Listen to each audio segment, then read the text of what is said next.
killing ya Congo. Tapelema, tapelema, tapelema, tapelema.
Maître Alexis Lessard, vous êtes avocat du journaliste Claude Perouloira, qui était dans une affaire en instruction devant la Chambre des conseils ici. Le verdict a été rendu. Est-ce que vous pouvez nous parler de la teneur de ces verdicts? Qu'est-ce qu'il dit exactement? Alors, le plaignant, qui est donc le ministre des Sports du Congo, qui a déposé une plainte avec constitution de partie civile, après l'enquête qui a été menée, il y a eu l'audience en chambre du conseil devant le tribunal de première instance du Brabant Wallon, à Nivelles. Ça a été longuement plaidé, et le verdict, c'était aujourd'hui. Le juge, le président de la chambre du conseil, la présidente, c'était une femme, la présidente de la chambre du conseil, a rendu une ordonnance de non-lieu au bénéfice de l'inculpé, donc du journaliste Perouloira. Et le plaignant est débouté et condamné à une indemnité de procédure et aux frais de l'action publique. Donc ça veut dire qu'il va devoir payer les sommes parce qu'il a utilisé la justice pour sa plainte. La justice estime qu'il n'y a pas de charge contre vous, contre le journaliste, et donc il est condamné aux frais. L'ordonnance est assez intéressante parce que l'ordonnance met en exergue le fait que c'est un contexte très particulier, que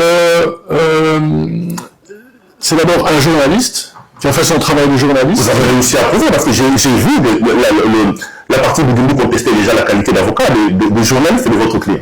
Oui, il contestait la qualité de journaliste. Donc, et la Chambre du Conseil a pris acte du fait qu'il y avait la carte de presse et que c'était bien un journaliste qui faisait son travail.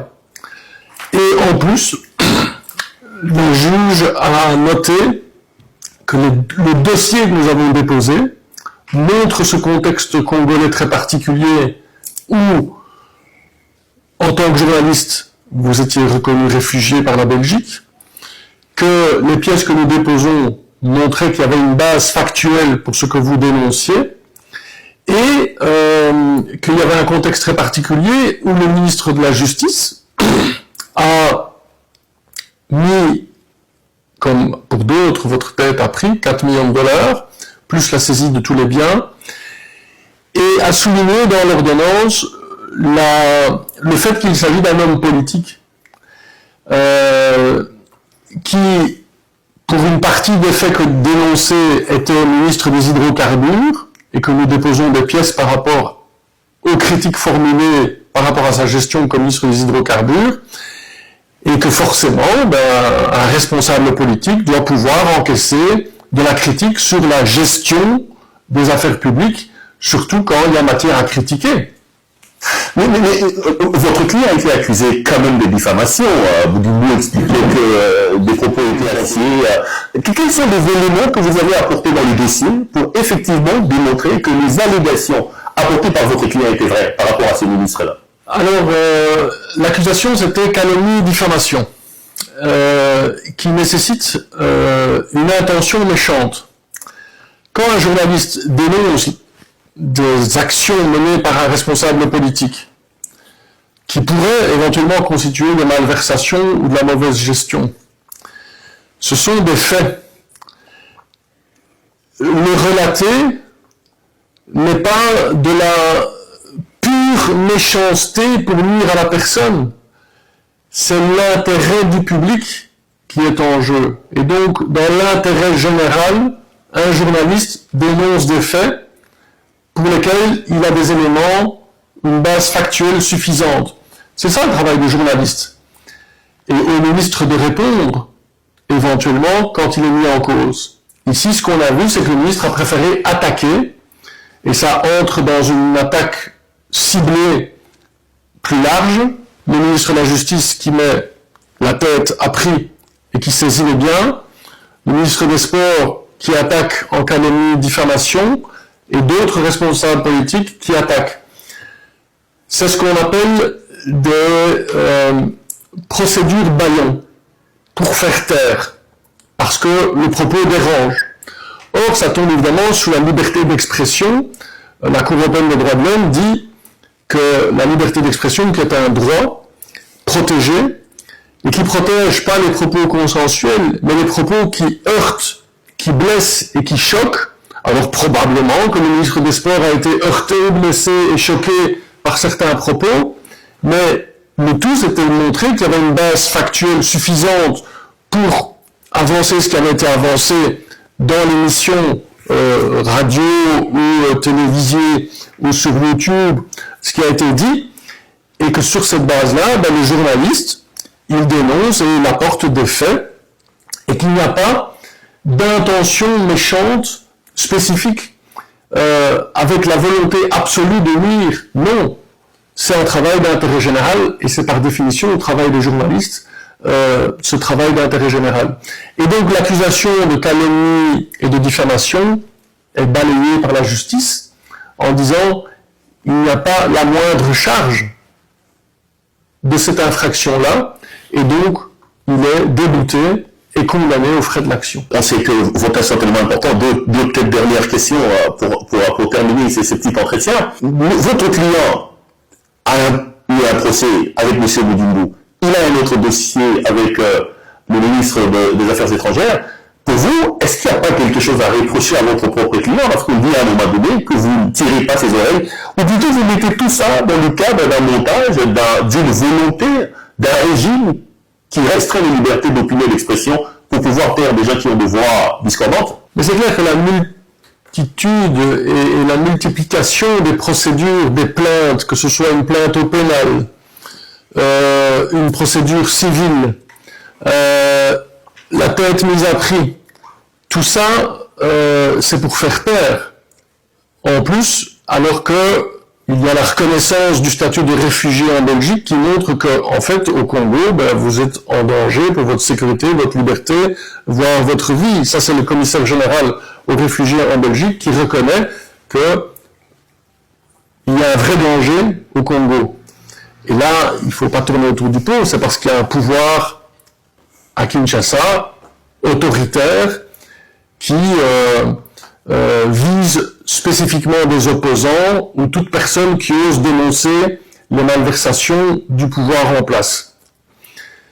Et donc cette multiplication des procédures, c'est pour faire taire, mais alors en plus, il y a dans votre dossier les attaques physiques que vous subissez ici par les petites mains du régime qui sont payées pour la sale besogne de vous faire la peau.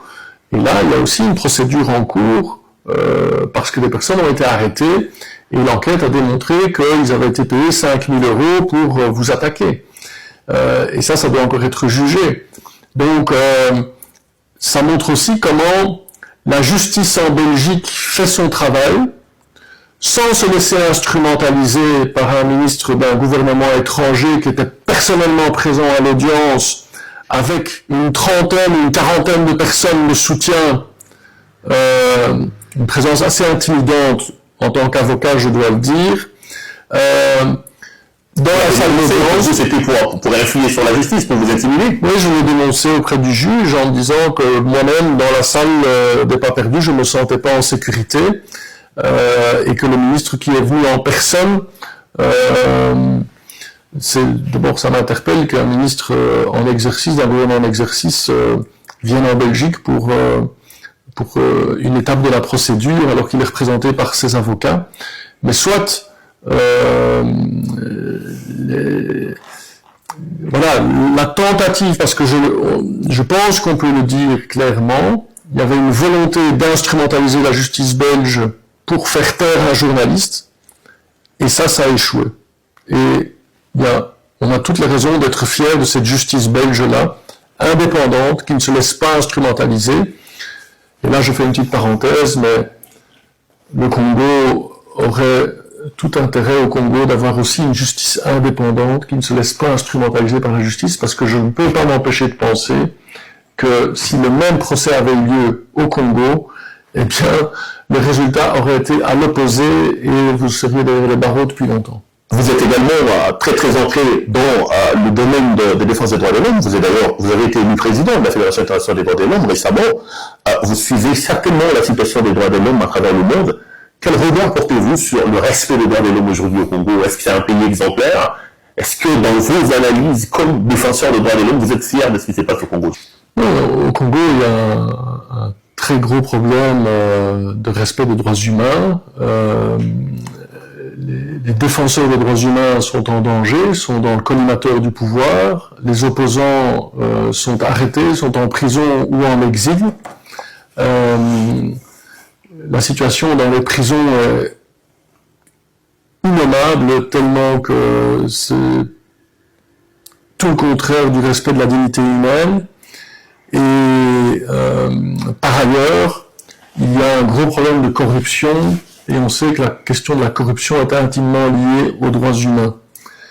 Et donc, en matière de droits humains et de respect des droits humains au Congo, tout reste à faire, et visiblement, ce n'est pas le pouvoir en place tel qu'il est là maintenant qui a cette préoccupation-là, malgré les beaux discours de la première campagne électorale du président qui est actuellement. On a toutes les raisons d'être fiers de cette justice belge-là, indépendante, qui ne se laisse pas instrumentaliser. Et là, je fais une petite parenthèse, mais le Congo aurait tout intérêt au Congo d'avoir aussi une justice indépendante qui ne se laisse pas instrumentaliser par la justice, parce que je ne peux pas m'empêcher de penser que si le même procès avait eu lieu au Congo, eh bien, le résultat aurait été à l'opposé et vous seriez derrière les barreaux depuis longtemps. Vous êtes également très très ancré dans le domaine de défense des droits de l'homme. Vous avez été élu président de la Fédération internationale des droits de l'homme récemment. Vous suivez certainement la situation des droits de l'homme à travers le monde. Quel regard portez-vous sur le respect des droits de l'homme aujourd'hui au Congo? Est-ce que c'est un pays exemplaire? Est-ce que dans vos analyses, comme défenseur des droits de l'homme, vous êtes fier de ce qui se passe au Congo? Non, au Congo, il y a un très gros problème de respect des droits humains. Les défenseurs des droits humains sont en danger, sont dans le collimateur du pouvoir. Les opposants...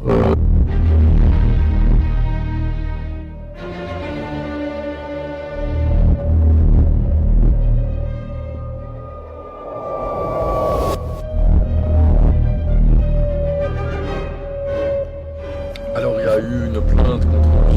Perrou Louara de la part du ministre des Sports du Congo qui dépose plainte pour diffamation et calomnie.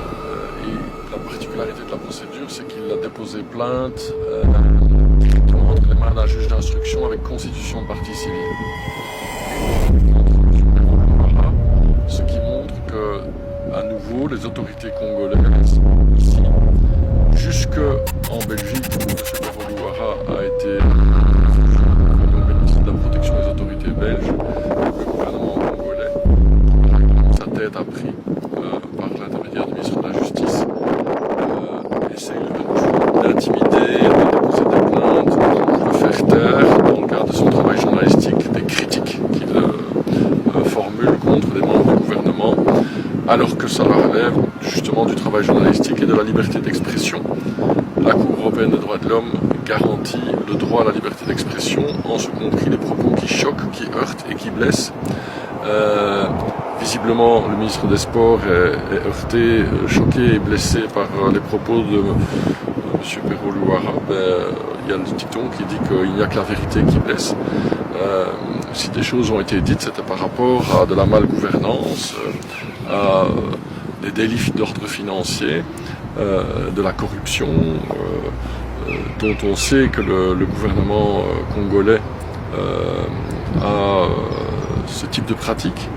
Et voilà, il y a des journalistes qui le dénoncent. Ça ne plaît évidemment pas au pouvoir, mais de nouveau, comme je le disais, un pouvoir qui s'en prend à des journalistes, c'est le signe à la fois d'un pouvoir autoritaire et d'un pouvoir faible, parce qu'il a peur des vérités qui sont énoncées par les journalistes, et donc il choisit la répression, l'intimidation.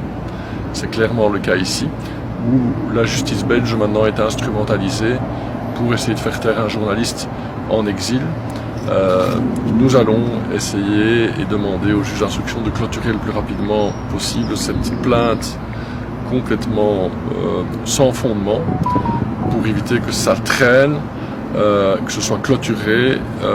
Il faut que la justice belge prenne ses responsabilités par rapport à ça. C'est clairement des plaintes pour augmenter la pression, faire taire. Ça vient en même temps que la mise à prix par le ministre de la Justice. Il y a cette plainte du ministre des Sports. Visiblement, ce sont des attaques généralisées contre une personne qui dérange le pouvoir en place, à savoir le journaliste Pervo Luara.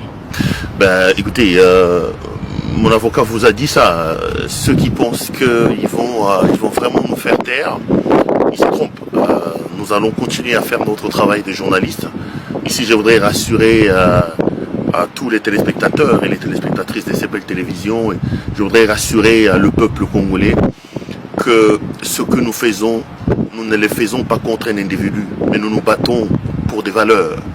Nous pensons que le Congo est un bien commun, est un patrimoine collectif de nous tous, et que si une petite classe d'individus pense que le Congo est un bien commun et qu'ils peuvent nous prendre nous tous en otage par la mauvaise gouvernance, par le détournement, les pratiques assez peu recommandables et telles que M. Tshisekedi et tous ses gouvernements et tout son gouvernement le font aujourd'hui, justice ou pas justice, 4 millions de tétrapris ou pas 4 millions, saisie des parcelles, des véhicules, des biens ou pas, justice devant l'État belge, nous assumerons, mais nous n'allons pas flancher par rapport à notre combat, nous n'allons pas abandonner notre combat, je me battrai jusqu'au bout, on se battra jusqu'au bout. Moi, je ne fais que mon travail de journaliste, et je pense que ces petites manœuvres pour tenter de m'intimider, pour me faire taire, et M. Tshisekedi et sa femme, et M. Boudimbu, et tout le gouvernement, et toutes les autorités de la République démocratique du Congo, je pense qu'ils sont à la mauvaise adresse. Ils sont vraiment à la mauvaise adresse. Ils doivent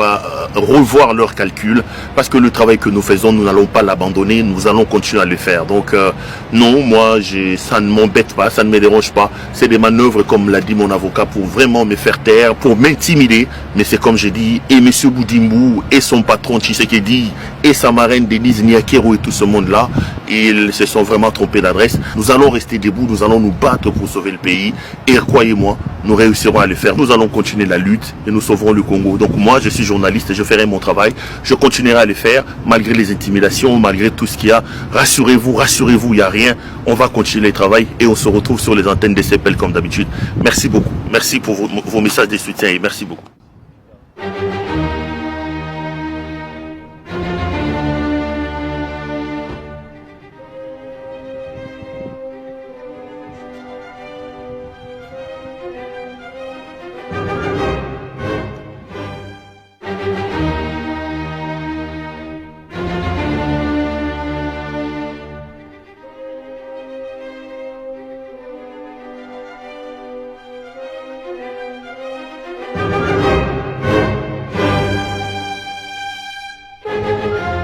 Vous avez suivi un autre bandit, Didier Boudimbu, un escroc condamné comme tel, mes chers frères, condamné ce monsieur. Il a fait des bruits ici. Hey, on va lancer l'appel d'offres de nos blocs pétroliers. Moyi Bibandeko a créé qu'on négocie dans la société Moko Botama Lobby comme Alpha Jiri. Et ce sont les ONG internationales qui l'ont sorti, qui l'ont mis à nu. Il a donné des marchés à des gens sans tête ni queue, dont une société qui s'appelle Alpha Jiri. Boudimbu qui n'a aucun niveau, qui n'a pas étudié. Il vient de se fabriquer un diplôme de juriste au Congo quand ils sont déjà au pouvoir. Son travail c'était la frappe, un chef couleur connu dans les rues de Belgique. Et là il a une affaire en Belgique à frapper 2 millions à couple Moura Bamindele.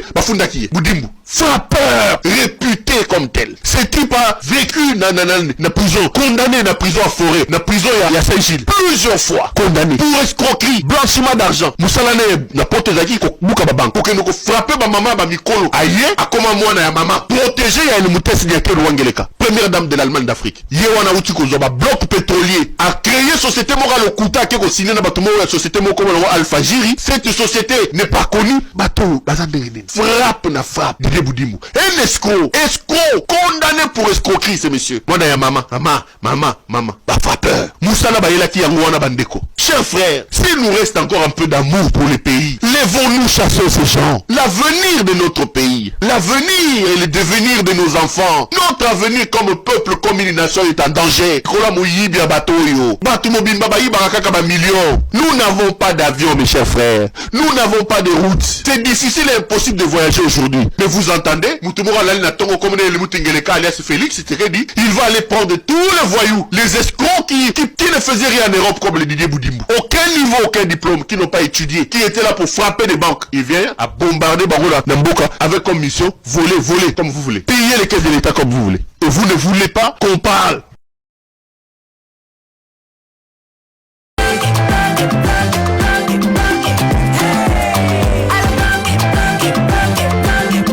Oyoki elenge ya Congo.